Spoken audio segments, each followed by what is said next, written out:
Hello guys हो। आज चाहिँ हामी गाउँघरतिर आएको छौँ अनि मेरो बुढा यता हुनुहुन्छ।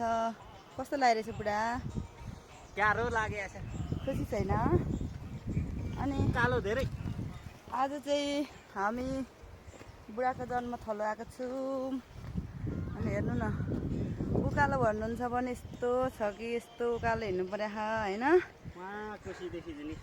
अनि हेर्नु होला, यहाँ चाहिँ कोसी हेर्नु होला, तल छ यता। अनि हामी चाहिँ गाउँ निस्किने बेला भइसकेको छौँ। धेरै गलियो उकालो हिँडेर। पहिला चाहिँ उकालो सहजै हिँडिन्थ्यो। 7-8 वर्ष जति भइसक्यो हामी यो उकालो गाउँघरमा आएको। त्यही भएर आज चाहिँ हामी गाउँघरतिर आएको छौँ।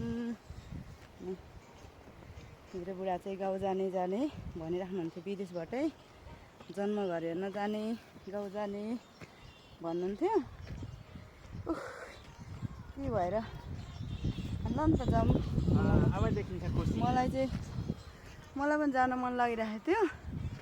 अनि त्यही भएर अनि म पनि थुप्रो लागिरहेको थियो। अनि ल नि त जाउँ भनेर आज चाहिँ लाग्यो गाउँघरतिर। अब गाउँघरको हालचाल कस्तो छ? अनि हामी चाहिँ उकालो निस्किँदैछौँ। मलाई चाहिँ एकदम रमाइलो लागिरहेको छ। यो चाहिँ सिकारी डाँडा हो। सिकारी डाँडा भन्ने ठाउँ हो यो चाहिँ। अब सबै साथीहरूलाई त थाहा नहुन सक्ला, तर चिन्ने साथीहरूलाई चाहिँ थाहा हुनसक्छ। आज चाहिँ उकालो लागिरहेछौँ। साथी हो, हेर्नु होला, हाम्रो चाहिँ यस्तो छ कि यस्तो बाटोहरू होइन। हाम्रो गाउँघर चाहिँ यस्तो छ। यहाँबाट देखिन्छ कोसी, सुनकोसी। अनि हेर्नु न उकालो। अब यहाँदेखि अझै माथि जानुपर्छ। अनि फलैचा आउँछ। फलैचा आएपछि एकछिन बसिन्छ। अनि हेर्नु मेरो बुढा चाहिँ घाँस चाहिँ कसरी भनेर घाँस लोभाइराख्नु भएको छ। बोकेर लानु गाईहरूतिर भनेको हाँस्नुहुन्छ। बुढो उकालो कस्तो छ? मिठो उकालो त राम्रो। 2 घन्टा भयो चढेको। अनि साथी हो, हामी चाहिँ यहाँ बस्ने ठाउँमा आइसक्यौँ। यहाँ बस्ने ठाउँ हो, गल्दाखेरि यहाँ बिसाउने ठाउँ। गाउँ देखाइदियो।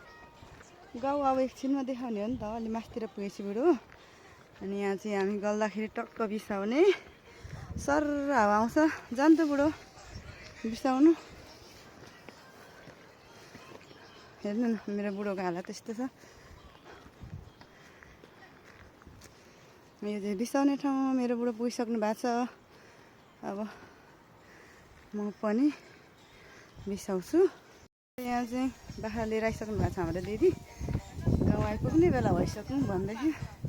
हजुर हामी चाहिँ गाउँघर घुम्न आएको। ल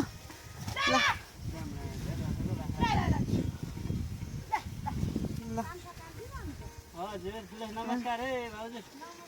कता लाने बाख्रा?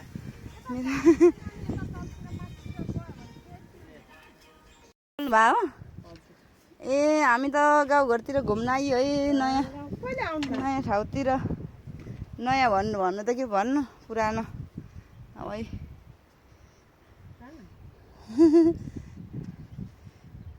कति धेरै बाख्रा पाल्नु भएको रहेछ भन्नु। अब बस्ने ठाउँबाट चाहिँ उकालो लागिसकेको छौँ हामी। अनि दिदीलाई पनि भेट भइसकेको छ। हाम्रो चाहिँ उहाँ साल दिदी हुनुहुन्छ। अनि अब बस्ने ठाउँबाट उकालो लाग्यौँ साथी हो। अब गाउँ आउने बेला भइसक्यो। म साथीहरूलाई गाउँ देखाइहाल्छु है। मेरो अलिकति मास्तिर जानुपर्छ। अनि हेर्नु के गर्नु त, पहिला यस्तै ठाउँमा बस्यो, अहिले सहरिया बनेर यही ठाउँलाई नराम्रो भनिन्छ। मलाई चाहिँ राम्रो लाग्छ। अब आफ्नै गाउँघर नै राम्रो। सहर भन्नुको त पैसा हुँदा मात्रै हो साथी हो। गाउँघरतिर बाख्रा, सुँगुर, यहाँ हेर्नु न घाँसहरू घाँसहरू यसरी काट्नलाई कति काइदा छ। मलाई चाहिँ राम्रो लाग्छ गाउँघरै। तर अब गाउँघरै राम्रो लाग्छ भनेर भन्दाखेरि फेरि मान्छेहरूले आफू चाहिँ बजारतिर झरिसकेपछि चाहिँ अनि उसलाई चाहिँ गाउँघर राम्रो लाग्छ अरे भनेर कतिले त नराम्रो सोच्ला। तर गाउँघरकै हावापानी साथी सङ्गी भनेको चाहिँ गाउँघरै राम्रो लाग्छ। अनि यहाँ चाहिँ बाँदर रुन्थ्यौँ हामी टोगामा।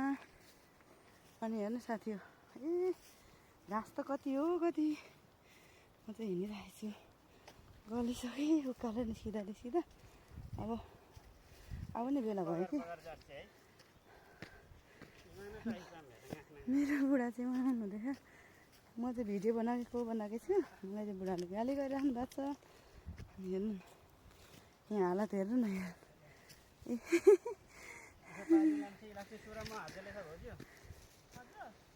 हाम्रो घर चाहिँ ऊ त्यो कालो जस्ता भएको छोडेको पनि 8-9 वर्ष भइसक्यो साथी हो।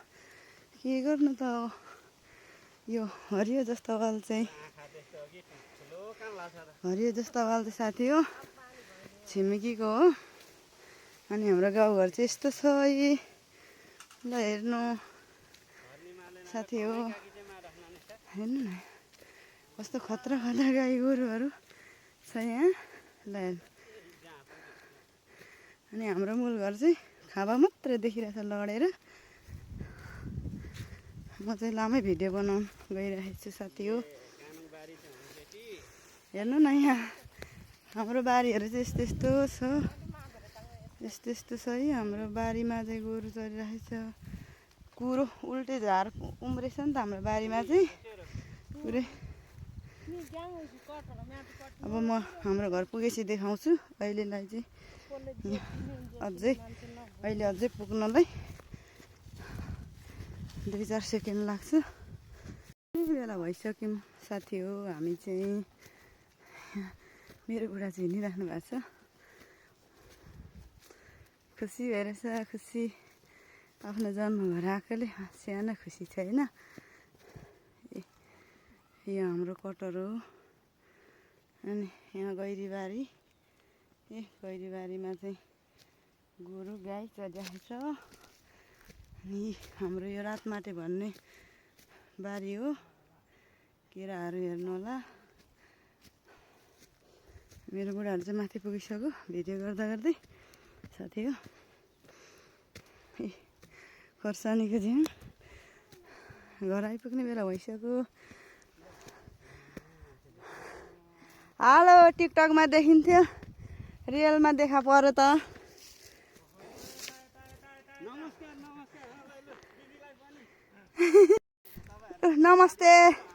नमस्ते दाइ दिदी सुन्नु भएन नमस्ते राम राम।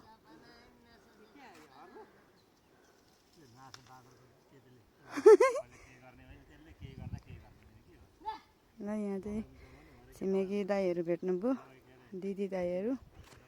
यो चाहिँ साउँ दाजु साउँ दिदी यहाँ दिदीले साथी हो आयौँ है हामी त पुरानो घरमा पहिलाको घर आइसक्यौँ।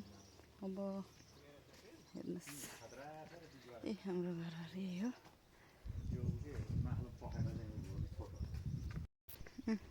घरमा आइसकेको छौँ गाइज हामी। यो चाहिँ हाम्रो घर हो पहिलाको घर।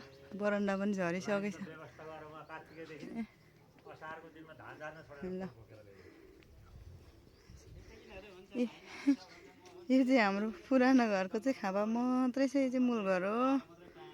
हामी चाहिँ गाउँघर आइसकेको छौँ। यता गफ गरिराख्नु भएको छ बल्ल बल्ल आएको गफ त गर्नु पर्यो। हेर्नुहोस् न मेरो छिमेकी दाईहरू हेर्नु न। हामी चाहिँ हाम्रो घर आइसकिसकेको छौँ। अनि यता दाईको बोल्दै गर्ने दाईको घर हो। उहाँको भाइको घर हो। यता चाहिँ मेरो श्रीमान हुनुहुन्छ बोल्नु हुँदैछ। हेर्नु न मेरो घर त्यस्तो छ। पहिलाको घर पुरानो गाउँको घर हाम्रो चाहिँ यो गाउँको घर हो।